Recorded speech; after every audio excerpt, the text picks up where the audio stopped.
بسم الله وولد ومنفس قدوس أحد أملاك آمين.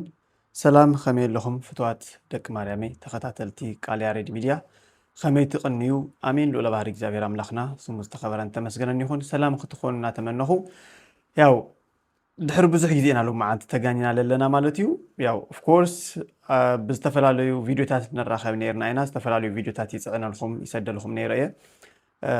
ያው ከምዝ ፊት ንፊቱ አላየሁንም በይ ናይ ቤተ ክርስቲያንና ማህሌት ድዩ አብዘ ቀረባኳ አብ ከተማ ማንቸስተር አብ ከተማ ለንደን ዝተኻየዱ ዝተፈላልዩ ናይ ጥምቀት ናይ ማህሌት ወይ ድማ አብዘ ቅድሚኡ ናይ ቅዱስ ገብርኤል በዓል ቀሪጸ አምሐላሊፈለኩም ነይረ ማለት እዩ ብላይቭ ውን በስተፈላልዩ በቲክቶክ ውን የመሐላልፍ ነይረ እና ተኸታተልኩም ከምዝ ነበርኩም ተስፋ ይገብር ማለት እዩ ሎም ግን ድሕር ብዙሕ ጊዜያት አይ ቲንክ ድሕር አዋርሕ የሃምዚ በፊት ንፊት መጽ ለለኹ ማለት እዩ سنة عنحت كون لنا دما تمنيتايو نايلو معنتي عنحتنا فلي بزبالة مالكوعيو كم تستلم دا وي بتمرتي وي دمو بزخونا مالأختي أخواني نايلو معنتي فلي زبالة عنحتي خلونا مالتي زي ممسية علامة كابتي قرم حز كام حلال فولخم لسانحخو فلي بلولا مالكوعية مسئلة لخو مالتيو سنومو تاي مالتايا نسبكت نتمرتي أو نزماري ወይ ድማ ንዝኾነ ናይ ቤተ ክርስቲያንና ዓመታዊ ክብረ በዓል መልእኽቲ ዘይኾነስ ፍልይ ዝበለ መርሃ ግብሪ ወይ ፕሮግራም ይሒዘልኩም ቀሪበ ለለኹም ማለት እዩ ያው እቲ ፕሮግራም ክትሰምዑ ተለኹም ከተሓዝኑ ትኽእሉ ሰባት ከምትልዩ በዓል ሙሉእ ተስፋየ ምክንያቱ ደስ ዘይብል ነገር እዩ ብጣዕሚ ዘሕፍር ነገር እዩ ብጣዕሚ ደሞ ዘሕዝን ነገር እዩና ያ ይርደአኒ እዩ ግን ድማ ግድን ክንፈልጦ ይግባእ እቲ ዘይሰምዐ ሰብ እውን ብዙሕ ሰብ ብዛዕባ እዚ ካብ ዝቐጽለ ክቐርበ ለኹም ዘዳለዎ ፕሮግራም ዘይፈልጥ ዘይሰምዐ እውን ስለ ዘሎ ክሰምዕ ስለ ዘለዎ እየ እዚ ቪድዮ ሰሪሕ ለኹም ለለኹ ማለት እዩ እስኪ ቅድሚ ናፍቲ ምድላው ቅድሚ ምእታውና ንዑ መንደርደሪ ወይ ድማ መላዓል ኮነና ሓሳብ እውን ንኽስንዝር ክትዕመን እውን ኩላትና ርእይቶም እንታን ክትህሉ እውን ካብያ ምጽዎ እዩ ዘረባ ዝዛረብ ዘሎ ካብያ ምጽዎ እዩ ነገራት ልናገር ዘሎ ከይትብሉ ምንታን እዚ ቪዲዮ እስኪ ተመልክትና የንምጻሞ ድሕሪኡ ሓሳብ ክንወል ኢና አብጣሪ በዓል ስለተዘይን ናፊቆኩም ያለ ወጣኔ ወአጃ ሰላም አራህመና ግን ምክንያቱ ሓደ ምእመና መብዛሕትኦም ዘይክፈቱ ወጥተሉ ሓሲሩ አውዚሲ አነ ምዕራፍ ስለዘይብሉ ክልተ ዓመት ዝራክብ በዓለይ ጠይማ ናይ ካቶሊክ ገዳም ነይረ ቴምፖራሪ ሕዚ ግን ሳተውን በቃ ያፍለኩም ተምሃሮ መጽዮናዮም ካልወሱ መሃሩ ስለዝወድኒ ያው ቀን ሰለስተ ወርሕ ማለት እዩ ስለዚህ ምዕራፍ ስለዘይብሉ ማለት እዩ እሞ ሕዚውን በዚህ ምክንያት ገዛን ለምዕራፍ እንደዘይብለሲ ሕዝኳስ ሆቴል የዓሪፈ ሰው ማለት ስለዝኾነ በዚህ ምክንያት እዩ ሰለስተ ወርሕ ልዕሊ ዝኣክል ዝጠፋኹ መቼም ኣብ ሽግር ኢና ዘለና እዝና እውን ኣብ ሽግር እዩ ዘሎ ስለዚህ ምንም መንቀሳቀስ በጀት ጥራሕ ዘይኮነሲ ገዛውን መንበሪ ስለዘይብሉ እና ክትፈልጥዎ ማለት እዩ ታይም ኮይኖም ኣቦና ጠፊኦም ኣውሮፓ እናገሩ ሰለስተ ወርሒ ጊዜ እናደፋ ኮየ ዘለኹም ሕብረስ እታ ቤተክርስቲያን ተተገዝአት ኢሉ ይርደኹ ዘሎ ምክንያት እዩ ስለዚ እግዚአብሔር ኣማ ፈቃድ ይኹን ቤተክርስቲያን እዚ ተተገዝኡ ሽግሩ ፍታሕ ይኽእል እዩ እዚ ድማ ያው ወይ ተወሰነ ጊዜ በዓላት ጥምቀት ሓሊፍና ያው ናብ ዓዲ ወይድማ ኣብኡ ነገራት ዝተኻፈሉ ፀንዐ ማለት ምክንያቱ በዚህ ምክንያት እና ካልእ ከይምስለኩም ትምህርቲ ትዙም ግን ኣለኹየ ኣለኹውን መምህራን ገይርና ክንምህሪና ማለት እዩ ብሓቂኡ እዚ ይመስል ከምዚ ዓይነት ችግር ኢና ዘለና ማለት ደልየ ዞም ደቂ ብኻን የኮነን ሰለስተ ኣርባዕተ ወርሒ ክንከፍሉ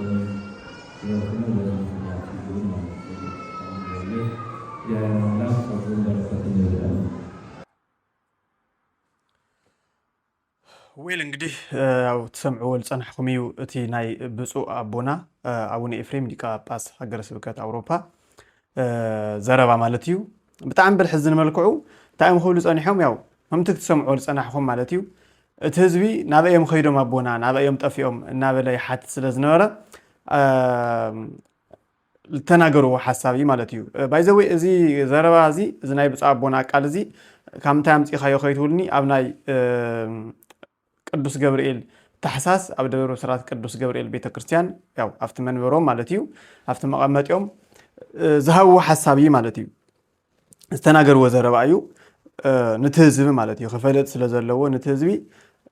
ናበይ ጠፊኦም ትብሉና ኣለኹም ናበይ ኸይዶም ትብሉና ኣለኹም በዚ ምክንያት የጠፊእ ኢሎም መብራህሪ ርሃብ ዝህብሉ ሰዓት ኣጋጣሚ ኮይኑ ድማ ኣነ ድማ ነቲ ፕሮግራም እናቆረፅኩ ስለ ዝነበርኩ ያው ቃለ ምእዳን ይመስል ነይሩ እንደውም ኣነ እናቆረፅኩ ምስ ነበርኩ ያው ሽዑ ኣነ ሾክ ኮይነ ማለት ያው ቅራኣቲኒ ማለት እየና ታይም ኩሉ ፀኒሖም ያው ኣብ ዝለየሎ ኩሉ ምክንያት ዝጠፋእ ኩሉ ምክንያት መንበሪ ስለ ዘይብሉ እዩ ዋት ብጣዕሚ ጋርኣት ነገር እዩ ክቡራት ተመልካተይ ማለት እዩ ሊቀ ጳጳስ ዝኣክል ኣገልጋልሲ ገዛ ስለ ዘይብለይ መንበሪ ስለ ዘይብለይ ካብ ኣገልግሎት ካብ ደቀይ ርሒቐ ለለኹ ክብል ተሎስ ብጣዕሚ እዩ ለድንግፅ ለሕፍር ማለት እዩ ንዑ እየ ደሞ መጀመርያ ክንጅምር እንተለና ክሕዝነኩም ለ ክሕርቀኩም ለ ኦር ክሕፍረኩም ይኽእል እዩ እና ናልባት ቀርኬ ይብለኩም ኢለ ጀምርኽዎ ማለት እየና ብጣዕሚ እዩ ለሕዝን ሊቀ ጳጳስ ዝኣክል እሞ ከዓ ሊቀ ጳጳስ ጥራይ ኣይኮነን ብፁዕ ኣቡነ ኤፍሬም እዮም እቶም ሊቀ ጳጳስ ንምንታይ ከም ዝበልኽዎ ምክንያት ኩለና ንፈልጦ ኢና ብፁዕ ኣቦና ማለት ዝሰርሕዎ ስራሕቲ ምንም ብስሩ ብምንም ተኣምር ዘይትመን ብጣዕሚ ዓበይቲ ዝበሃሉ ስራሕቲ እዮም ዝሰርሑ ዘለዉ ብፁዕ ኣቡነ ኤፍሬም ማለት እዩ ምክንያቱ ኣነ ኣብ ቀረባ ስለ ዘለኹ ብፍላይ ድማ ቃል ያሬድ ሚድያ ናይ ሃገረ ስብከት ሚድያ እስካዕ ዝመስል ኣብ ናይ ብፁዕ ኣቡነ ኤፍሬም ምንቅስቃሳት ኩሎም ብዝተኽኣለና መጠን እናተረኸብና ነመሓላልፈልኩም ፀኒሕና ኢና ካብ መጀመርያ እስካዕ ብዝሐዝ ሰዓት ዘሎ ማለት እዩ ንቐፃሉ እውን ክነመሓላልፈልኩም ኢና ከም እግዚኣብሔር ኣምላክ ቅዱስ ፍቃድ ስለዚ ድማ ናይ ብፁዕ ኣቡነ ኤፍሬም ስራሕቲ ይብዛሕ ይንኣስ ብዝተወሰነ መልክዕ ይሪኦ ኣለኹ ንሪኦ ኣለና እና እዚ ኩሉ ዝሰርሑ ኣቦ እዚ ኩሉ ነታ ቤተ ክርስቲያን ዕቤት ነቲ ህዝቢ ጥንካረ እቲ ህዝቢ ሃይማኖቱ ንኽፈልጥ ሃይማኖቱ ንኽጥንክር ዝገብሩ ኣቦሲ ገዛሲ ኢና ክብሉ ተለዉ ያው ብጣዕሚ ርእስኻ ዘድፍ እዩ ዘድንን እዩ ሓቂ ዘረባ ብጣዕሚ ልሕዝን ነገር እዩ እና ንዑ እየ ድማ ያው እስካብ ሕዚ እኳ ብዝተወሰነ መልክዑ እናፃረኹ ፀኒሐ እየ ብኸመ እዩ ዝብል ነገር ብዝረኸብዎ ሓበሬታ መሰረት ያው ዝረኸብዎ ሓበሬታ ዝረኸብዎ መልሲ ያው ኣቐፂላ ኣቢለ ክነግረኩም እየ ግን እስኪ ብዛዕባ እቲ ቪድዮ መላሊስና እስኪ ንርእዮ እሞ እንታይ እዩ ካብዚስ ዝኾነ ነገር ንርድኦ ነገር ኣለና እዩ ካፍቲ ናይ ብፁዕ ኣቦና ኣቡነ ኤፍሬም ዘረባ ዝኾነ ንርድኦ ነገር ኣለና እዩ እስኪ ካብ 30 ሰከንድ ጀሚሩ ለሎ ክኸፍተልኩም መስክሪዎ ስለዚ ማዕረፊ ስለዘይብለይ ማለት እዩ እሞ ሕዚ እውን በዚ ምክንያት እዩ ገዛ እንድሕር ዘይብለ ማዕረፊ እንድሕር ዘይብለሲ ሕዚ ኳስ ሆቴል ይዓሪፈ ሰሙ እዚ ማለት እዩ ስለዝኾነ በዚ ምክንያት እዩ ሰሚዕኹሞ ገዛ ስለለይብለ እዩ ገዛ ስለለይብለ እየ ካባኻትኩም ርሒቐ ኣለኹ ካብ ካሊእ ኣብያተ ክርስቲያናት ኣይኮኑ ክኢሉ ኣለኹ ብደንቢ ኣስተውዕሉና ኣሕዋተይ ካብ ጀርመን ኣይወሉይ ካብ ፍራንስ ኣይወሉይ ካብ ስዊዝ ኦር ካብ ቤልጅየም ስዊድን ኖርዌይ ኣይወሉይ ኦር ካብ ጣልያን ኣይወሉይ ካብ ኢንግላንድ ካብ እቲ መንበሮም ማለት እዩ ካብቲ ዘቐመጡሉ ካብ ዳ ገብርኤል ካብኡ ልርሓቕ ኩሉ ምክንያት ገዛ ስለለይብለ እዩ ኢቭን ሕዚ መፅእ ለለኹ ናባኻትኩም እሲ ኣብ ሆቴል እየ ዓሪፈ እዮም ኢሎምና ኣለዉ ብደንቢ ትሰምዑ ኣለኹም ተኮይንኩም ማለት እዩ ኣብ መንበሪኦም ምሲ ኦሬዲ ኣብ መንበሮም ምሲ መንበሪ ስለ ዘይብሎም ምሲ ኣብ ሆቴል እዮም ዓሪፎም ዘለዉ ከምቲ ኣብ ካሊእ ኣብ ጀርመን ኦር ስዊድን ኦር ኖርዌይ ስካንዲኔቪያ ዝተመሳሰሉ ኣየርላንድ ክኸዱ ተለዉ ከም ዝዓርፍሉ ኩሉ ኣብ ሆቴል እዮም ዓሪፎም ዘለዉ ማለት እዩ ኣብ ሆቴል እየ ዓሪፈ ዘለኹ ሕዚ ባዕሉ ስለዚ ገዛ ስለለይብለ እየ ካባኻትኩም ርሒቐ ኣለኹ እዮም ዝብሉና ዘለዉ ንቐፅል እስኪ በዚ ምክንያት እዩ ሰለስተ ወርሒ ልዕሊ ዝኣክል ዝጠፋኹ መቼም ኣብ ሽግር ኢና ዘለና እዝና እውን ኣብ ሽግር እዩ ዘሎ ስለዚ ምንም እቲ መንቀሳቐሲ በጀት ጥራሕ ዘይኮነሲ ገዛ እውን መንበሪ ስለዘይብለ ክትፈልጥዎ ማለት እዩ ኣብዚ እውን ሓደ ፖይንት ማለት እዩ ከባቢ 3 ወርሒ እዮም ጠፊኦም ነይሮም ኣይ ቲንክ ካብዚ ቪድዮ ንርድዮ ን3 ወርሒ ዝኣክል ዝጠፋእኹም እሲ በዚ ምክንያት እዩ ኣይኮነ ዶ ገዛሲ ኣይኮነ ዶ በጀት ሲ ገዛ ለየብለይ ጭራሽ በጀትማ ጭራሽ የብልና እዩ ጉዳይ ለሎ ማለት እዩ እዚ ማለት ልንቀሳቀስዎ ለለው ሲ ኦር አይ ዶንት ኖ ከም እንታይ ክብል ሃም ልኽእል ከም ሚድያ መጠን ካብዚ ክብል ኣይኽእል ምንም ዓይነት ሓበሬታ ስለለየብለይ ግን ሓደ ሊቀ ጳጳስ ዝኣክል ኣገልጋሊ ናይ ቤተ ክርስቲያንና ኣመሓዳሪ ዋና ናይ ሃገረ ስብከትና ተወካሊ ርእሲ ዝኾነ በጀት ብዘይ በጀት ከመይ ገይሩ እዩ ክንቀሳቀስ أبزي نوعلي زي فيديو سمعت له خسي تعيله ولا فتي برنامج خوينا سمعت له خت تعيت عزيز سوا زي كل أبيات كريستيانات لزورو ولا لو زي كل الإنكارات ولا لو سي موت حجر سوكت تأيم الحق زوم ولا نعمل بلسي بعلوز على حتى يفتير لي مالتي سلزي بجتوني لي مالتي بجتوني لي جزاوني لي نيلو من هاللو مالتي خلتنا نقر حازو بدنبي كاب وانا منورهم نسلست ورح العكل طفيهم مطفيهم مخنيات جزاس ينوم جزات رايلي هونسي بجتوني لن مالتي اذا مالت دموزوني بلو من مالتي بقلل تقرينا نغطل تعالوا بينما ربنا طفيهم أوروبا نازلوا سلست ورح جزينا دفعوا يزلهم حمس تايت كريستيان تتجزت يردوا لهم وبمخنياتي سلازي جاير أما قاديون بيتكريستيان دي أبزي لما تايخوينهم يوم أبونا طفيهمنا تولو تلخم مسي نابستفل علي أوروبا نابستفل علي نهاجر سوكتهم هاجرات نازورو خبارخو يرأيهم مخنياتو خم تنفلتو ناي فيسبوك جت ناي هاجر سوكت أوروبا ناي فيسبوك جت الله أو بصفحات تي أقلقلوت بأقوى وصل سدد تي زو علونا يبص أبونا ناي أقلقلوت زحلفو ناي أقلقلوت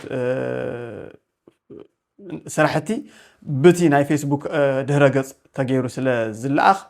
نريو هنا تهزو ناو سلا زريوم نمتا يوم دا كوانا طفيهم اي خموت رومي يلو ابزحات له ساعات يعني انت يوم زولو زلوسي كمنا غورخ غيزينا دفع اخو يوم زولو زلو منالبات اي ثينك مستي هاجر بريطانيا زعدق ناي قدوس ገብርኤል ቤተክርስቲያን ንሱ ውን ቶሎ ተተዓደገ منالبات او ሓደ ነገር بدن بسرحتنا تتنكرنا بالبلسي خمل تردن ማለት ايه እየ ካፍቲ አው ሓልኦት አብያተ ክርስቲያናት ውን ክዘውር ተለኹ ግዜ ተተደፍአውን እናወልኹ እየ ምክንያቱ መንበር የብለ እዩ እቲ ዋና ፖይንት ሕዝውን በደንብ ሓዙ ኣብ ርእስኹም ፕሊስ ተኸታተልቲ ቃለ ያሬድ ሚድያ በደንብ አስተውዕሉ ከቢድ ቃል እዩ ዝቃል እቕለለ ቢልና ኸይነሪኦ ማለት እየ ንቐፅል እስኪ ድማ ያው ወይ ተወሰነ ጊዜ በዓላት እንትን ከሊና ያው ነው አዲ ወይማ አብሮ ነገራት ተካፈሉ ሰንደው ማለት በዚህ ምክንያትና ካሊቴም ትምህርት ብዙም ግን አለፈኝ አለፈው መከራ ገርና ከንበሪና ማለት ነው በሐቂው እዚህ ይመስል ከዚህ አይነት ችግር ማዘበራ ማለት ጀሚሉ ደቂ በኻን ይባላል ሰለስተራ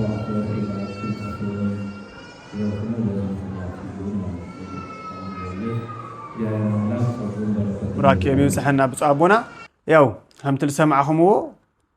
كابزي سلسته 4 ورحي طفا كله بز مخنياتين بي بخالي مخنيات يخوني بخالي مخنيات كيخونكم افت تمرتي اب استفلالو نغرات بتوم اونلاين زباو نغرات الله يحجزكم يه ነገር ግን نزي توسنه اتناي غزا خونታት اسكع زم معرارغن ናብ عدك خيديه يوم زول زلو مالتي إذا مالت ياو تمكات أفت زحلفنايو إذا فيديو زي قرص لكم زلخو باي زوي دحر تمكاتينا تمكات أحلفة نوع عندك خيدية يوم زول زلو مالتي منتاي من ورس لزي باللي أو تصنيحه سكعتي قداي من ورس استخاخل اللي نوع عد خيدة أو تصنيحه يوم زول نازلو مالتي ياو إذا فيديو تكتاتلو تصنحكم ينيرو خوران تكتاتل تقالي ياريد ميديا ياو رأيتهم بدن بتحفلنا انت عينت نجرينا نقدر لنا أوروبا هاجر سبكت أموخا زيهم زمسولو عنق زخون أبو تواهيو منا تلاعيهم منا تسجيلهم منا تمديو منا نهالوسي بخامي ملكعنا نتقملوا بلدنا اللي بالنجر بدن بحسوا حواتي بدن بمالتي قليل نجر يخوني أنا اسكي إذا دحرز فيديو قدم زي بروجرام مسرحي استوسنا تسوون انت بدن بخبر هلو بصو أوني إفريم لكاب أساقر سوكات أوروبا اسكاب حزي كاب سيمتات حيزو اسكاب حزي أفتيز تمدولو حاقر سوكاتهم تايتا عينة سراحة تخلنا سرح تصانيحهم سؤولي ناقر اللو تأيو تتحز جبوط ناقر تايلو سرح هو ناقر خيطولو منتان تملكتين أخاتخمون منتان خبرها لكم كاب استفلا لي بوتاتات حد سراحتهم وينمو تي بهاقر سوكات درجة كسرحو تصانحو سراحتي بصو أوني إفريم مريح النت مالتيو كسر حزب أنا حسرحتي نمده أساس خنفتنا مو ياو بدأت أعرف هو مسارات كافتي ብዙሓት ስራሕቶም ካብቶም ብዙሓት ስራሕቶም እስክቶም ሙስናት ጠቂስና ክነልዕሎም ሕፅረ ቢልና ክንጠቅስሞ ድሕሪኡ ያው ጠቕለለ ቢልና ክንዓፅዩና ማለት እዩ ቀዳማይ ብመሰረቱ እቲ ሕዚ ዝገልጸልኩም ናይ ብጻውኒ ኤፍሬም ስራሕቲ ፍልፍለይ ካብ ናይ ሃገረ ስብከት አውሮፓ ሪፖርት እዩ ንኣፍቲ ናይ ቅዱስ ሲኖዶስ ናይ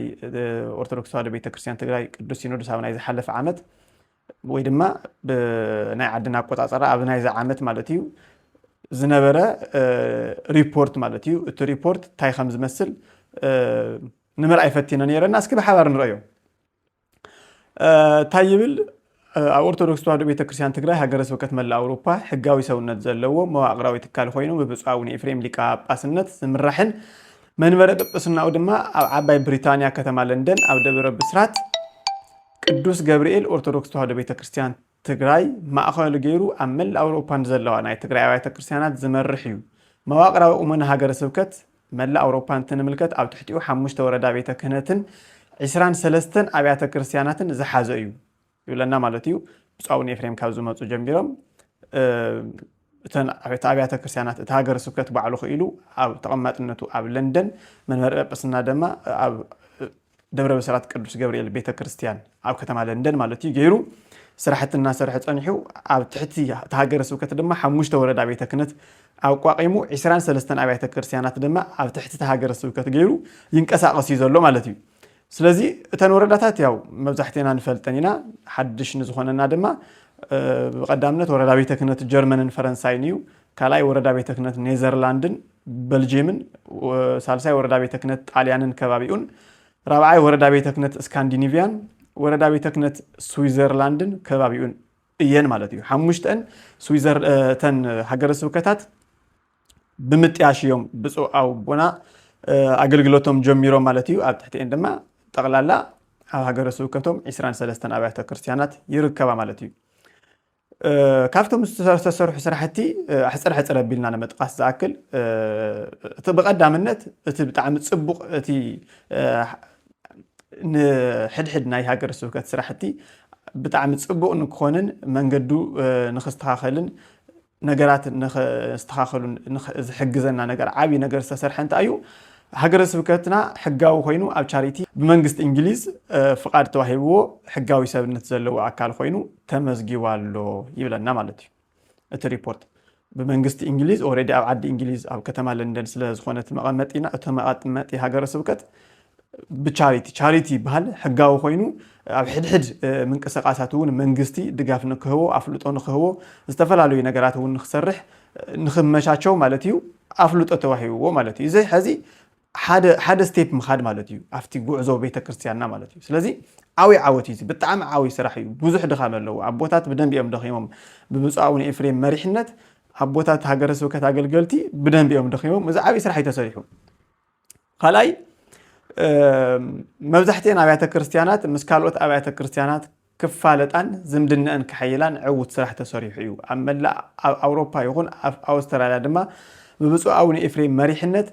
ምስ ላዕለዎት ሰብ መዚ መንግስትን መራሕቲ ሃይማኖትን አብያተ ክርስቲያናት ግሪክ ኦርቶዶክስ ተዋህዶ ቤተክርስቲያን ኤርትራ ካቶሊካዊት ቤተክርስቲያን አንግሊካን ህንድ ኦርቶዶክስ ኮፕቲክ ኦርቶዶክስን ዓብይ ዝኾነ ስራሕ ተሰሪሑ ይብለና ማለት እዩ ምዝተፈላለዩ ቤተክርስቲያን ትግራይ ምዝተፈላለዩ ኣብ ዓለም ዝርከባ አብያተ ክርስቲያናት ርክብ ምፍጣር ዝምድናታታ ንኽጠናኸርን ርክባትና ንኽጠናኸር ብምግባር ኣብ ዝተፈላለዩ ሃገራት ዝርከቡ ምእመናን ደቆም ከይተፀገሙ ቤተክርስቲያን ድዩ ዝተፈላለዩ ነገራት ንኽረኽቡ ዝሕግዞም ርክብ ፈጢሮም ማለት እዩ እስከ ኣውስትራልያ ከይተረፈ ንሰምዑ ነርና ዝሓለፈ ኣብ ፓርላማ ንብፁዕ አቡነ ኤፍሬም ኣቦና ከመስግኖምን ፅቡቕ ስራሕቲ ይሰርሑ ከም ዘለውን ብፍላይ ድማ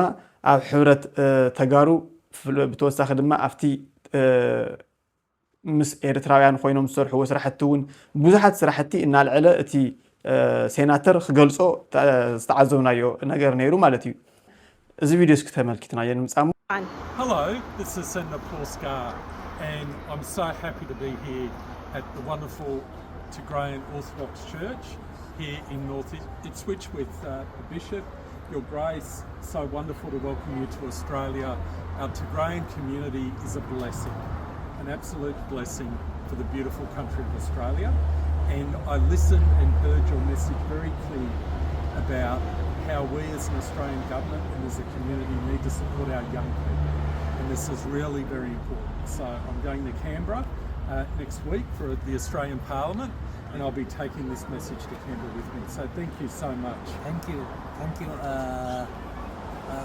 His Eminence Senator Paul, thank you very much. We are very grateful to have you here among us. And as I mentioned earlier, our community needs support, our youth needs support. So I think you are aware of that, and we are planning to support our community. And we have faithful people, a vibrant community. If they get support, they will contribute more to the states as well, to the government, and then to the country, of course, to Australia. So we are very blessed to be here, and our congregation, they are happy to have a church in this area, and God bless Australia and all the world. Thank you. Thank you very much. Thank you. أستراليا خيترفة نسمع نيرنا بزحلفة أو بارلما نوصو أو إفريم أبونا خمس جنومن صبوا سرحتي يصرح خمس اللون في اللايدما أو حورة تجارو بتوسخ دما أفتي مس إيرتراويان خوينهم صرح وسرحتون بزحت سرحتي إن العلا تي سيناتر خجلسو استعزونا يو نجار نيرو مالتي ስለዚህ እሱ ይዝተጠቀስ ዘሎቲ ሪፖርት ምስ ብዙሓት አብያተ ክርስቲያናት ተቋማት ርክብና ንኽጠናኸር ዓብይ ግደ ከም ዝተጻወቱ ኢና ንርዳእ ማለት ያብዚ ሳልሳይ ብብፁዕ አቡነ ኤፍሬምን ብብፁዕ አቡነ ኤፍሬም ኣብ አየርላንድ ብብፁዕ አቡነ ኤፍሬምን ኣብ አየርላንድ ዝነብሩ ምእመናን ጻዕርን ኣብ ሃገር አየርላንድ ኣብ 2017 ዓመተ ምህረት ወርሒ ሚያዝያ ካብ ካቶሊካዊት ቤተክርስቲያን አየርላንድ እቶም ምእመናንና ብነጻ ዘገልግሉሉ ህንጻ ቤተክርስቲያን ደብረ ብስራት ቅዱስ ገብርኤል ኦርቶዶክስ ተዋህዶ ቤተክርስቲያን ተዋሂቡ ይብለና ማለት እዩ ከም ዝፍለጥ ኣውሮፓ ዝርከብ ኣብያተ ክርስቲያናት ኣውሮፓ ዘለኹም ኣሕዋት ትፈልጡ ወይኹም ካብ ወጻኢ ትርከቡ ተመልከተይ ግን ኣብያተ ክርስቲያናት ከምዚ ብኺራይ እናተኻረና ገንዘብ እናኻፈልኻ ብዙሓት ስራሕቲ ብዙሓት ድኻማት እናደኸምካ እዩ ትናይ ዝዓዲ ኣገልግሎት እና መጋረጃ እናዘርጋሕኻ እናዓጸፍኻ ምንጻፍ እናዘርጋሕኻ እናጸፍኻ መቅደስ እናሰርሕኻ እናፍረስኻ እዩ ናይ ዝዓዲ ኣገልግሎት ስለዚ እዚ ክኸውን ተሎ ኣብ ሃገር አየርላንድ ምስ ምእመናን ደቆም ብምዃን ብፁዕ አቡነ ኤፍሬም ቤተክርስቲያን እቶም ካቶሊካውያን ብነጻ ወሲዶም ብነጻ ንኸገልግሉሉ ተፈቒዱሎ ማለት እዩ እዚ እውን ሓደ ዓብይ ዓወት እዩ ብዘይ ምንም ስክፍታ ኤክስትራ ተወሳኺ ገንዘብ ከየውፁ እቲ ንቤተክርስቲያን ዝወፅ ነበረ ገንዘብ ንመንፈሳዊ አገልግሎት ንዝተፈላለዩ ንዋየ ቅድሳት መዕደግ ድዩ ምእመናን መምሃሪ ድዩ ወንጌል መስበኺ ድዩ ንኽውዕል ብምግባር ቤተክርስቲያን ብነጻ ንኽበሃቦም ገይሮም ማለት እዩ ብደንብ ሓዙለይ ራብዓይ ድማ ብብፁዕ አቡነ ኤፍሬም እናተመርሐ ብርክት ዝበሉ መንፈሳዊ ስራሕትን ሐዋርያዊ አገልግሎትን እናሃበ ይርከብ ብፍላይ ካብ ዝፈቱ ዓዱ ተሰዲዱ ኣብ ወፃኢ ዓዱ ዝነብር ህዝብና እቲ ኣብ ውሽጢ ዓዲ ዘሎ ኩነታት ርእዩ ተስፋ ከይቆርጽ ብፁዕነቶም ኣብ መላ ኣውሮፓ ዝርከቡ ዓድታት እናተዘዋወሩ ብዘይ ዕረፍቲ ደኺሙኒ ከይበሉ ኣብ ኩለን ኣብያተ ክርስቲያናት በኣካል እናተረኽቡ ቀዲሶም ብምቁራብ መንፈሳዊ ምግብና ቃል እግዚአብሔር ስብከት ወንጌል ብትግሃትን ብምስትምሃርን ህዝብና ሓድነቱ ከጠናኽርን ብምምሃርን ከምኡውን ብቃል ኣምላኽ ብምጽንዕናዕን ሐዋርያዊ አገልግሎት ተዋሂቡ ይብለና ማለት እዩ የሪኹም ኣብዚ ባዕሉ ታይል ብለና ዘሎ ሃገረ ስብከት አውሮፓ ዝነብሩ ምእመናን እቲ ኣብ ዓዲ ዘሎ ኩነታት እቲ ኣብ ዓዲ ንሪኦ ዘለና ብጣዕሚ ዘሰክፍ ዘሕዝን ነገራት ሪኦም እቶም ምእመናን ከይሓዝኑ እቶም ምእመናን ተስፋ ከይቆርጹ ናብ ዝተፈላለዩ ሃገራት እናተጓዓዙ ናብ ዝተፈላለዩ ኣብያተ ክርስቲያናት እናኸዱ በኣካል ባዕሎም ከይዶም ኮፊሎም ምምሃር ኣይኮነን ቀዲሶም እናቁረቡ ኣየኹም ዞም ደቀይ ኣየኹም ክሓልፍ እዩ ኩሉ ነገር ግዚያዊ እዩ እግዚአብሔር ሓደ መዓልቲ ንኹሉ ቦጊዜ ለኩሉ መዓልቲ ኣለዎ ንኹሉ እናወሉ ንህዝቢ ወንጌል እናምህሩ ወንጌል እናስበኹ እናጽናዕንዑ እቲ ትኽክለኛ ኣቦ ክገብሮ ዝግባእ ጥራይ ዘይኾነስ ካብኡ ብላዕሊ እናሰርሑ እናደኸሙ ንምንታይ መስለኩም ካብኡ ብላዕሊ ዝብለኩም ዘለኹ ንሕና ፍሉጥ እዩ 3-4 ሰዓት 5 ሰዓት 6 ሰዓት እናተጓዓዝና ኢና ነገልግል ኣብዚ ዓዲ ኣውሮፓ ማለት እዩ ምክንያቱ ናይ ኣገልገልቲ ሕፅረት ስለ ዘሎ እዚ ክኸውን ተሎ ካብ ቦታ ንቦታ ኣብ እንንቀሳቐሰሉ ሰዓት ኦፍ ኮርስ ዝተወሰነ እንታይ ዝበሃል ድኻም تأير مكيارون استوسنا حمام جلا الله of course قلت يو مالتي أبونا جن أحد هاجر يخوني كاب هاجر كافت موقت كافت قور نام موقت إن فرارقو ناس تفلال يا أبيات الكريستيانات الدخي من السلشيني حموني خيولو ناس تفلال يا أبيات الكريستيانات هاجرات كاب هاجر إن تزاورو دقهم أمسنعنا عاوي صراحة يوم صريحهم إزي مسكرنتو اتنا هاجر سبكت أوروبا أو فيسبوك زلو دهرجت أتيهم بدن بختعزوا تخليهم حد عامت أو خبرة بعد زعرفوا لا معالتي لان أو كلها عاوزين تصنيحهم لو ما بزوع لهم افتحادو يذكرني أبز حدث ناي مسكال بعد أو كتما لندن أو دبلو سرات قدوس جبريل بيت كريستيان أفتي منورو مالتيو مسكال أخبيرهم مسي اتمسكال كاترو ينيرو مسكال أخبيرهم ناي هاجر سبكت ناي جبي أتاوي مسبساب بروجرام ونيرو نسوي عليهم مسي مشات دما نجرمن مزيوم نجرمن خيدهم أو جرمن دما مسكال بعيلهم بس واحدون قديسهم من عنهم أغريهم مالتي إذا زجبر أبو يزلنا أوروبا مالتي إذا يوم أبو يوم هذه من ورجزاسي أنا ولا لو مالتي إذا ما أبو زي يوم بلي بجت لنكسا أصل له إذا ما أبو زي يوم خي حجزنا يوم خوف فينا سئلنا نريهم لنا مالتي نزي يا دم قديمة عنك أبو زولكم أحواتي أبو تاتي عدتاتي سلازي إذا بدن بنستوعب له إذا كله زجور أبو دخي من سالتشيني حمون خيولو كافتي نازورو زجاجولنا أبو يوم مالتي نغتسل أبحم شايد ما أول عادين عقل تحسرت كم زول لازم فلت خوينو عقل كهن زي نبرن درجات عاصين زي نبرة خلت أبعت كريستيانات توم دياقونات زنورو كبسو أبونا سلطانة كانت تقبلهم تن أبعت كريستيانات بجبو نام حادرون عقل النهاون يركوا كمون أبها جرس وكتنا بجزياو نتزقل كهن أبو زي فلن حد أبعت كريستيانات بسو أبونا بعلو من ناخدون بتوسع خدمة أبها جرس وكتنا كابزلوا أبوتات بممدابن نساتهم زوهابو ممرحين لأختهم لا تقبل عقل كرخوا تجيروا اللي فلن تحم شيء ريبوت أبزون تعزو أبحد نجركم يعنتو نعقل قال حسرة لنا إن تفرار خايب نفتح هذا ناخد خالو ما أنت كذا ما بزيد نوعينا صباح 3 ساعات 4 ساعات توعيزنا أنا نجرجل أبزيون بس أبونا أنت يوم جيرهم نعقل قال حسرة للوم نايكهن حسرة للوم بوتاتات توم كانت استدعوا دياقونات سرعة كانت قسنا بمشام نتنا بعت كريستيانات عقل نخيل قارت غيرهم مالتيو بتوسخون بفلاي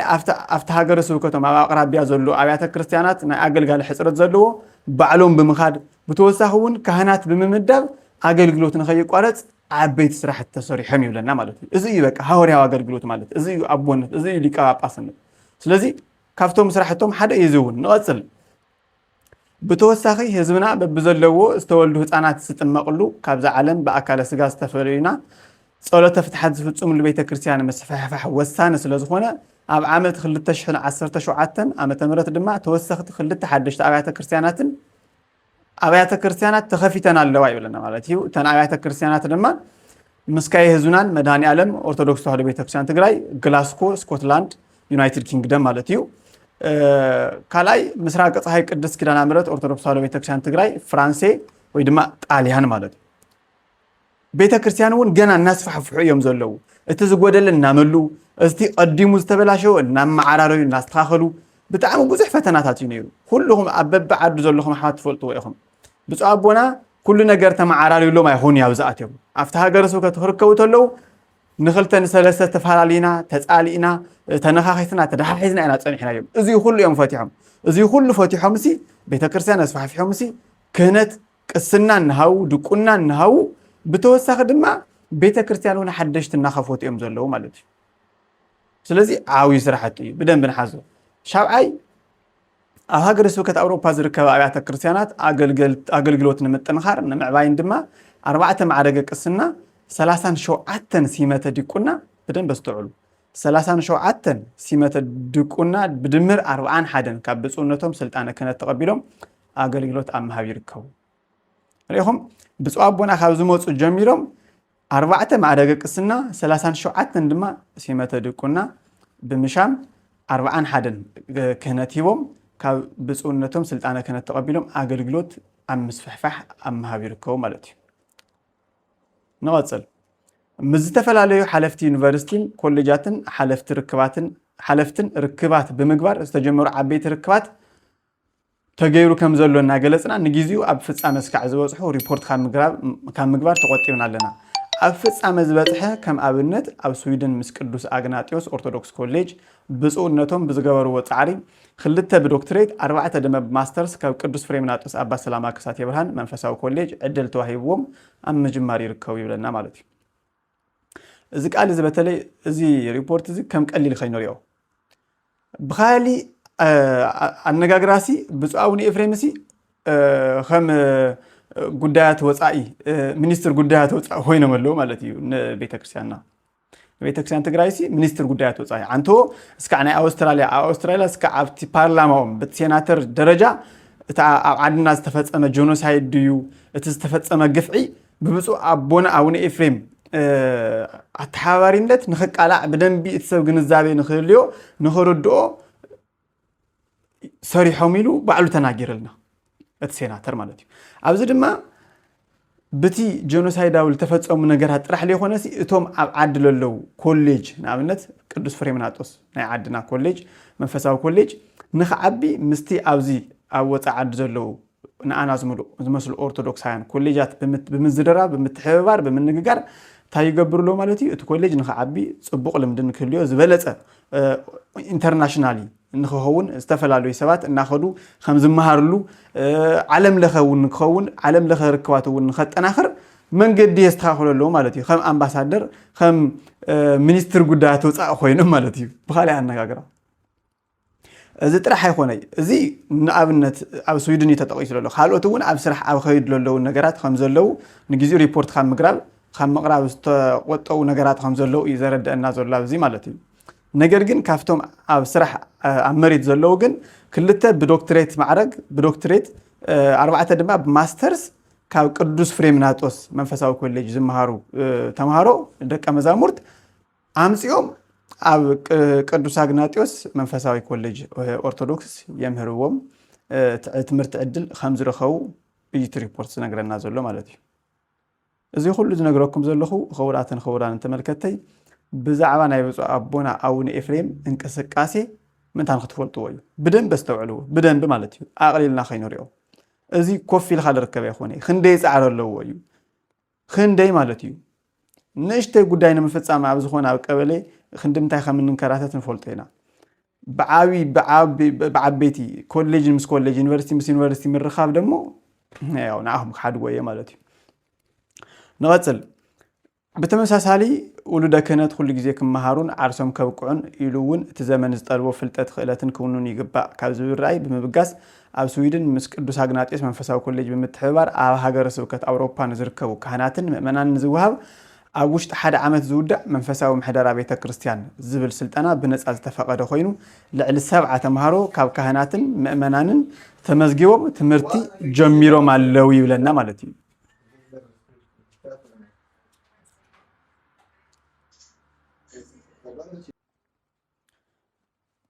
يريهم أبزد ما تأيو زبلنا زلو اتوما أوروبا زركو ممنان دما مالتي اتوما أوروبا زركو ممنان دما في اللي دما تخورت تستغورلو ناي سبكا غوباي أم حدر تزخونو ناي سبكا غوباي أسبكا غوباي أم محدر زركو ممنان دما عقمو ما تناخيرهم ممنان بخمي خحزو خمز قبا بخمي كم حدرو خمس قبا بخمي خجلجلو خمس قبا انت عينت منفساونت خريوم خمس قبا انت عينت فقري خلونا خمس قبا بزردهم ملك بزردهم قانقا نخمهارو اوروبا نزركو كهناتن مؤمنانن ناي سلطنا عدل نخرخو تغيرو مالتي زيونا بيزو لكم زلخو ابناي خالي امناتنا يخوني ابناي خالي كوليج ابناي قدوس اغناطيوس تي عنتو مس قدوس فريمناطوس منفساو كوليج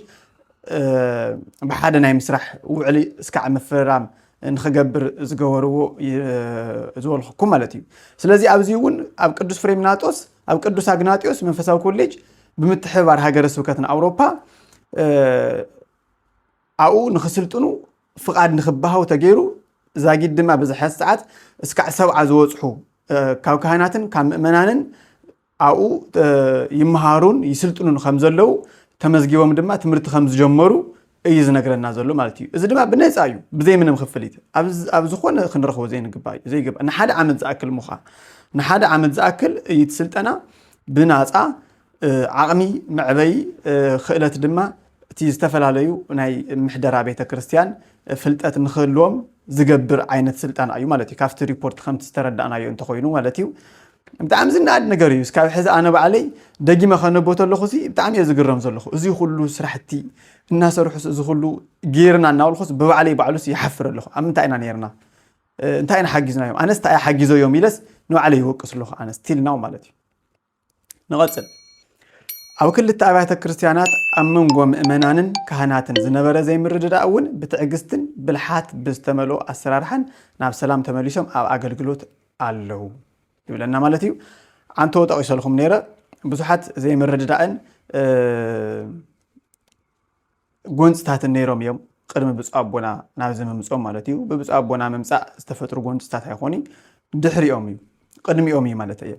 ቅድሚኦም ተፈጢሩ ዝፀንሖም ዘይምርድዳእ እዩ። እዚ ድማ ብልሕን ናይ ኣመራርሓ ሲስተምን የድሉ እዩ። ከምዚ ዓይነት ፀገማት ንምፍታሕ ብጣዕሚ ኣቸጋሪ እዩ። ኣሕዋተይ ተመልከት ቃል ያሬድ ሚድያ ብደንብ ኣስተውዕልዎ ትፈልጥዎ ኢኹም። ንሕና ክንፃላእ እንተለና ፀገም እንድዩ ኣብቲ ፀገምና እንዲና ንፋቅር ኣብቲ ሓጎስና ኣብቲ ፅቡቕ ነገርና ኣይንፋቀርን ኣይንተሓላለይን እርስ በርስና እንዲና ንዋጋጋእ እዚ ነገር እውን ሲ ብጣዕሚ ብዘገርመኩም መልክዕ ብጥበብ እዮም ፈቲሖሞ ማለት እዩ። ብጥበብ ፈቲሖም ፅቡቕ ብዝኾነ ናይ ኣመራርሓ ሲስተም ገይሮም ፈቲሖም ንክሳነዩን ንክፋቅሩን ገይሮሞም ማለት እዩ። መበል 11 ናይ መወዳእታን ኣብ ዓባይ ብሪታንያ ከተማ ለንደን ምስ ቸርች ኦፍ ኢንግላንድ ናይ እንግሊዝ ጳጳስ ማለት እዩ ኣብ ለንደን ምስ ዝነብሩ ምእመናን ብምትሕብባር ምሕዝነታዊ ርክባት ተገይሩ ፅቡቕን ተስፋ ዘለዎ ክያዶታትን ይኸድ ከም ዘሎ ክንገልጽ ንፈቱ ይብለና ማለት እዩ። ኣብዚ እውን ምስቶም ደቆም ኣብ ከተማ ለንደን ዝርከቡ ጠንካራታት ደቆም ኦርቶዶክሳውያን ማለት እዩ ብምትሕብባር ኮይኖም ምስቲ ኣብ ኢንግላንድ ዝርከብ ናይ ቸርች ኦፍ ኢንግላንድ ዝብል ወይም ድማ ናይ አንግሊካን ጳጳስ ናይ ኤቫንጌሊካን ጳጳስ ማለት እዩ ርክብ ምፍጣር ፅቡቕ ዝኾነ ምሕዝነታዊ ምትሕብባር ርክባት ከም ዝተፈጠረ ፅቡቕ ነገር እውን ተስፋ ከም ዘለዎ ክያዶታት እውን ፅቡቕ ተስፋ ዘለዎ ክያዶታት እውን ይኽየድ ከም ዘሎ የረድአና ማለት እዩ። ኣብ መወዳእታ እንታይ ዝብል ኣብ መወዳእታ ብሓፈሻ ሃገረ ስብከት ኣውሮፓ ኦርቶዶክስ ተዋህዶ ቤተክርስትያን ትግራይ ብዓለም ክትፍለጥ ምስ ካልኦት ናይ እምነት ትካላት ተቀራሪባ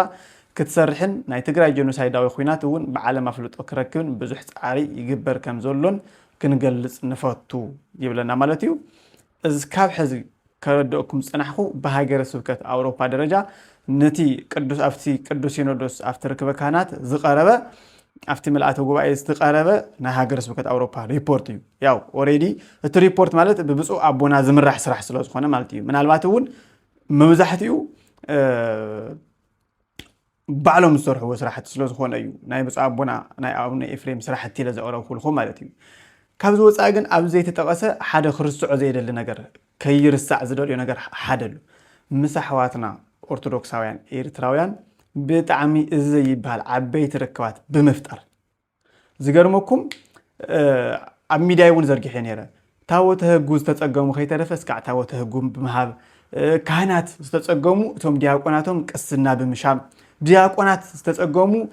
ዲያቆናት ብምሻም ኣብ ቤተ ክርስቲያን ኤርትራ ዘለዉ ኣሕዋትና እውን ብጣዕሚ ዓብዪ ሓገዝ እዮም ይገብሩሎም ዘለዉ ማለት እዩ። ብጣዕሚ ዓብዪ ሓገዝ ብጣዕሚ እዚ እቶም ኣብኡ ዘለዉ ኣብያተ ክርስቲያናት ምእመናን ዲያቆናት ካህናት ዝምስክርዎ ሓቂ እዩ። ኣብዚ ተልይኹም ኣሕዋተይ ኣብ ኮሜንት ፀሓፉለይ ብጣዕሚ ዓበይቲ ስራሕቲ እዮም እናሰርሑ ፀኒሖም ምስ ቤተ ክርስቲያን ኤርትራ ብዙሓት ርክባት እዮም እናገበሩ ፀኒሖም። ትዝክር ተኮይንኩም ዝኾነ ሰዓት ቅድሚ ሓደ ዓመት ኣካባቢ መስለኒ ኣብ ሃገረ ፈረንሳይ ከተማ ፓሪስ ኢንተርቪው ገይረሎም ነይረ ኣብዚ ቃል ያሬድ ሚድያ ማለት እዩ። ከመይ እዩ ርክባት ምስ ኣብያተ ክርስቲያናት ከመይ ትገብሩ ትሓስቡ ኣለኹም ገለገለ ኢለ ሓተዮም ነይረ ዝኾነ ሕቶ ታይሎምኒ ኣነ ንዝኾነ ይኹን ኣካል ናተይ ሓገዝ ዝደለየ መንፈሳዊ ሓገዝ እስካዕ ዝኾነ ክንድዝከኣለኒ ዓቕመይ ክሕግዞ እየ እዚ እያ ይብሊ መንፈሳዊ ኣገልግሎት እስካዕ ዝኾነ ንኩሉ ክሕግዝ እየ ኢሎም ዝመለሱለይ መልሲ ነይሩ። እሱሲ ብተግባር ليخونس كافت استزارو بتكبر طرح ليخونسي كابتيل تزارو بالعلى يوم خسر حتى اللوري يوم مالتي نافتي نتي تقولوا نخلو بمعريم اوكي حراي نابي خم قول عشينا ولا الزوز مالتي بفلاي دما بس اون افريم امنا اسيل اللوم فقري شعوني زارو نيرو من اسيات امطنخار بدنب خنسرحنا ازي دما تعاوي علامنا خولو ينغرنا نيرو مافتي انترفيو تمليسهم خطريو تخليهم ابزي منشن خغور لكم انترفيو مالتي تي قال محتت بخلت تخفارات زقرو هو قال محتتيو سلازي بصو ابونا امنا اسي زلو مسرحته بعلو فليز ولايو منالبات ينوح لكم كيهلو مالته ايه تزرزير خاونا يودان نرجن بحصيرو ازو مبوزيوم يوم غزاسي نوم للو ازو مبوزيوم يوم بلاي بجت لنقساقس للو بلت ارخو مصراي مسرت اسكاب حزي ابيات كريستيانات خمزي اب عاد زركبا عمت زخفلو كفليت يخفلا خمزي لو اي زفلط بتزبصحن حبريتا مسرت مالتي ديتيل نافت هاجر سبكت اور بدبدابي اور قريبه لحتت خو حتى يبلي ግን بتللني انا ون ابزي اغلغالي اسكع زخونخو تغلغالو ون اسكع زخونخو بزحاتت خو حتى مسرت منم عينت ناي ገንዘብ ድጋፍ ححالفو يغبريو حنتي ጊዜ اي ثينك تغيرا ካብ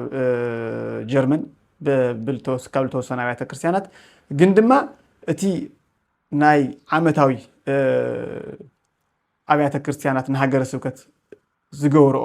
ድጋፍ ወይ ድማ ድጎማ ፈጽሙ የለን አይተጀመረን ንፈልጥና ኣብ ጀርመን ዘለው ካህናት ብናጻይና ኣብ አውሮፓ ዘለው ካህናት ብናጻይም ዘገልግሉ መብዛሕትኦም ነገር ግን ንካህናት ደሞዝ ጥራሕ ላይ ሆነሲ ተሃገረ ስብከት በአግባቡ ንخሰርሕ በጀት ቀሊል ነገር አይሆነይ ሊቀ ጳጳስ ካፍቲ ክጓዓዝ ናብ ዓዲ ክጓዓዝ ናፍቲ ክኸድ ንዝተፈላለዩ ነገራት የድልዩ እዚ ክብለኩም ተለኹ ግን ሓደ ኣሕዋት ናብዛ ዓዲ ጥራይ ንኢንግላንድ ወይ ድማ ንትዋና መንበሮም ዝቕመጠሉ ለንደን ሃገረ ስብከት አውሮፓ ማለት እዩ ለንደን ደብረ ብስራት ቅዱስ ገብርኤል ክነፀጉዕ ኸይንፍትን እዚ ናይ ሁላትና ሓላፍነት እዩ ናይ ሁሉ ኣብ ትሕቲ ሃገረ ስብከት አውሮፓ ዝርከብ አብያተ ክርስቲያናት ምእመናን ግዴታ ሓላፍነት እዩ ማለት እዩ ክነሓፍር ዝግበአና እውን ሁሉና ኢና ምክንያቱ ደብረ ብስራት ቅዱስ ገብርኤል በይኖም ክሽፉንዎ ዝኽእሉ ነገር የብሎምን ብፍላይ ድማ ከም ትሕዝብ ዘለና ሓበሬታ ኣብ ካሊ ስራሕ እውን ተጸሚዶም እዮም ዘለው ቶም ዳ ገብርኤል ወይ ደግሞ ደብረ ብስራት ቅዱስ ገብርኤል ማለት እዩ ጽቡቕ ስራሕቲ ይሰርሑ ኣለው ሰሚዐን ኢኹ ኣብ ቀጻሊ ምናልባት እውን ሒዘ ክመጽእ ፕሮግራም ክሰርሕ እየ ነገር ግን ምናልባት ሁሉ እዩ ክውቀስ ዘለዎ ሁላትና አይና ተወቀስቲ እዚ ናተይ ናይ ግለይ ርእይቶ እዩ ማለት እዩ ናይ ቃል ያሬድ ሚድያ ርእይቶ ኩሉ ኣብ ሃገረ ስብከት አውሮፓ ትሕቲ ዘለዋ አብያተ ክርስቲያናት ሁላትና ተወቀስቲ ኢና ምክንያቱ እዞም ኣቦዚኦም እሲ ኣብ ምንታይ ይነብሩ ኣለው በጀት ኣለዎም ዶ ዋ ግልጽ እኮ እዩ ንሕና እኮ ብዘይ ደሞዝ ኣይንንቀሳቐስን ደሞዝ የብሎምን መንቀሳቐስስ የብሎምን ኦሬዲ ማለት እዩ ዝኾነ ስራሕቲ ክሰርሑስ መንቀሳቐስ የብሎምን even ንዓና ንደቆም ኣኪቦም ከምሩሉ ዝኽእሉ ዙም መኽፈቲ ገንዘብ እኮ የልዩ እዩ ዙም እኮ ዓመታዊ ይኽፈል እኮ እዩ ኣብ ኣውሮፓ እኮ ኣፕሊኬሽን ከይተረፈኩ ብነፃ እኮ ኣይኮነ ብገንዘብ እዩ ንፈልጦ ኢና ነገር ግን ኩልና ግን ያው እዚ ነገር ረሲዕና ኩሉ ንውሽጦም ሒዞም ኣብ ሕድሕድ አብያተ ክርስቲያናትና ከም ዝደለናዮ ንዑ ክንብሎም ተለና እሺ በዝምፁ በዝኺዱ ክንብሎም ተለና እሺ ናውል ክእዘዙና እንተለውሲ ኩሉ ነገር ተመዓራሪሎም ኩሉ ነገር ተስተኻኺሉሎም ዝኸዱ ዘለው መሲልና እውን ክኾን ይኽእል ምናልባት ሓደ መብዛሕትና እውን ዘይፈለጥና እውን ንኾን ንኽእል እናፈለጥና እውን ዘጥቐጥና ንህሉ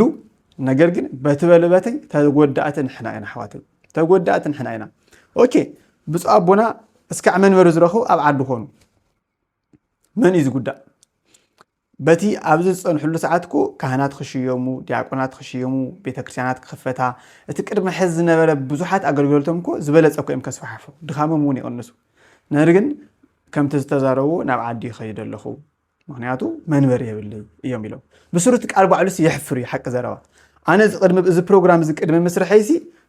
ዝተወሰነ ሓሲበዮ ውርደት ኮ እዩ ታይለ እሞ ክሰርሕ እናበልኹ ማለት እዩ ግን ስቲል ናው ምንም ተስተኻኸለ ኾነ ከስተኻኸል ረእኽዎ ነገር የለይ ስለዚ ብምዃኑ ድማ እንታይ ሓሲበ እቲ ህዝቢ ምናልባት ኣይፈለጠን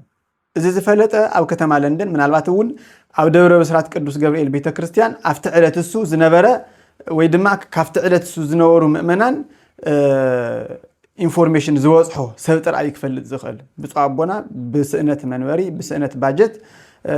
ካፍቲ ቅድሚ ሕዚ ዝሰርሕዎ ዝነበሩ ዓበይቲ ስራሕቶም ተሰናኺሎም ናብ ዓዲ ይኸዱ ከም ዘለዉ ኣብ ዓዲ ንምንባር ኣብ ዓዲ ንምጽናሕ ይኸዱ ከም ዘለዉ ዝፈልጡ ማለት እዩ ምናልባት እውን ዘይፈለጠ ሰብ ስለዝህሉ ንኽፈልጥ ንኽትፈልጡ ኢለ እዚ ፕሮግራም ሰሪሐ ዘለኹ ማለት እዩ ብሕማቕ ከይትርእይዎ እዚ بدنبي خنوقاقس لنا قدوس باولوس تاي زبل نعوس كنوقاقس يزبل سلازي احواتي كيبز حلكم شير غبرو نابز تفلالوي نابز يوصحون سباتو نخبصح غورو بدنب خنحافرو زغبا نغريو لو من تحافيرنا صباح عبيت سرح تخنسرحنا لومي بتسرحنا يو سحتت انت تصصيتنا صباح عبيت زبالو سرح تخنسرحنا بصوا ابونا ابزي مستدقوم مستم أبوتاتنا بتحتيهم زلونا هاجر سبكت سرحتنياتات مسم أمانة عندكم مساحاتكم مساحنا خلاتنا خوينهم بزحت سرحتي صريحة مني وسكاب حزي تحر حزل الله دمو أو قلنا مخوين أنا كنحجزهم زي كبا عملتي أريهم من هاللو مسرح خمس خلو نعنا نبذل على درجة هيمانوتنا تصنعنا هيمانوتنا تنكرنا بيت كريستياننا تنكرنا نخد خيد ناي مقبار دليت خمس زلوهم بيت كريستياننا أستراحة محدر الزمن أو نكون نخزمن مقبار خمس دولي بتقبار رأيهم نالو بزربات رأي أخواني عمد خيم الله إيهو بتقبارين على الإذن لنا نفتي تيولي تينا عاوي دكما تنكر راكي ولي ناخل ناخدو صريح مور رأيهم ناليو دحر حزناتنا قدي تملكتك على ريد ميديا إذا برنامج زي سمعكم كلكم خمسة تحفور نتسفى يقبر بستخ على متن حزون ناب تقبار نتي دايركت ناب اكشن نتي نبص ابونا زغبر نغبر نمخاخر زغبر غيرنا دما بص ابونا منبر يوم استاخيدنا بجتنا هاجر سوكتنا دما امعارارينا اتي كسرحو صنحو عبيت سراحتي اطناخيروم نخوصلون دقوم بدنبي نخمهرولنا نخمعدنا نخغسصنا نغبر تطقمت نحناينا صباح نغو تركبتي كلوات خوين تابيت كريستيان تطقمت نحناينا حزو نستوعل نحسب بدنبي دقاقي من نرأيو قليل نقر يخوني إذا بروغرام بتعمل حفر كحفرنا القباء نقريو ليقا باس لأكل قزا سينو منبر سينو محدر سينو أو هوتيل مخا أمنورو أو خالي قيشو قالو كي يخوني تي باباس توم باباس قيشو منامن نو خالي عاد خيدوم ما أوريد أوف كورس هوتيل يوم قين أمنورو مسي أو هوتيل خوينام يوم خاقر أو هوتيل يوم خوينام لما لا لسلم لما صنع له كبهالتلو حدا يجيك آلاتي حاد سري تخكل يكون يا حواتي بتعمل نقاقل لنا سلازي بتعمل وقيسوكم قدن يدو مخوقسوكم خنوا أسلنا نسخاتكم ونوقسني خم ميديا ونزي سرحنا ينقر تلو رأيتها هنا سوق يتولو أو تحت رأيتها هنا نسخاتكم أي نقركم من تيرخمون أول نقبلينا أي نقرناكم أنا بوجني خم قال عريد ميديا أيام حالات فنان جنا لومينا خمسة عينة ميديا خمسة عينة من هاجرون صريح نازل لنا مالوجي سلازي بليس خطرهم نتلولي سوات بزاف تحت زلو أدراشة خطرهم تخليهم بقبلهم دما زخون يكون حساب خطر كافل نتخليهم انتهي نقبل زبل نقرون خن ما آخر نخلينا بالبلد أجن مستوم أو هاجر سوكت زلو أمرار حتات ختزراريهم أو استفل عليه نا أوروبا هاجر سوكت نا أوروبا أو تحت هاجر سوكت أوروبا تركوا مؤمنان تجارخونو إيرتراويان كلهم نا يخلنا أبو يوم زي ما أبو يوم انتهي نقبر أبزبل نزر عرب نميعيت سجبر نقبر أكشن وزاد أكشن كنوصلني لنا مالتي نفس راح خناعتني لنا إذن يلوم مع أنت ملأخت أيو خوراتن تخطات التقالي على ريد ميديا سكاب حزي مسانا سلت صناحكم عزي إيا لمسجن بلقلو جزاهير بلقلو جزاهير شمدما بتعمي لمسجنكم خوراتي thank you so much إذا مرها قبري إذا program إذا نابخاروت نخبأ صح بدنبي شير قبرو خلو خفلتوني وتي تخكلني زي خونا سرار حنا أنت زي سمع أقسم عني هو أي سمع أخوي خسلا زي سمع أخوي من نجار لي حق خو خيب لنا منتن ناخذ لنا باص حيو ناخذ له مالتي نحنا أنت حبيرنا أنت تزراريبنا بزح نسرح نخلينا نفلتنا أفتي عصاي كباي كله تقراوي إيرتراوي كله تحاويرو نهزو تقراي خندمتاي الأكل جنزو خمل الآخر ናኸልተና 3 ወርሒ ደሞዝና ኩሓዲግና ኢና ስለዚ እዚኣ ሲምፕል እያ 50 ሎሚ ን50 ሰብ ሸኽሚ ን50 ሰብ ድማ ገይፂ እዚኣ ናይ ሎማዓንቲ መልእኽትና እያ ሰላም እግዚአብሔር ምስ ኩላትና ይኹን ሼር ላይክ ሰብስክራይብ ኣይንረስዕ እዚ ቻናል ድማ ንኽዓቢ ሰብስክራይብ ንግበር ንኻልኦት ሰባት እውን ነካፍሎም ኣብ ቀረባ ድማ ብዝበለፀ ብፅቡቕ ፕሮግራም ክንመፅእ ኢና ማለት እዩ ሓገዙና ተኸታተሉና ዝተፈላለዩ ሓገዛት ምኽርታት የድልየና እዩ ሰላም እግዚአብሔር ምስ ኩላትና ይኹን ሰናይ ቀነ መላ ሰማያተ ወምድረ ቅድሳተ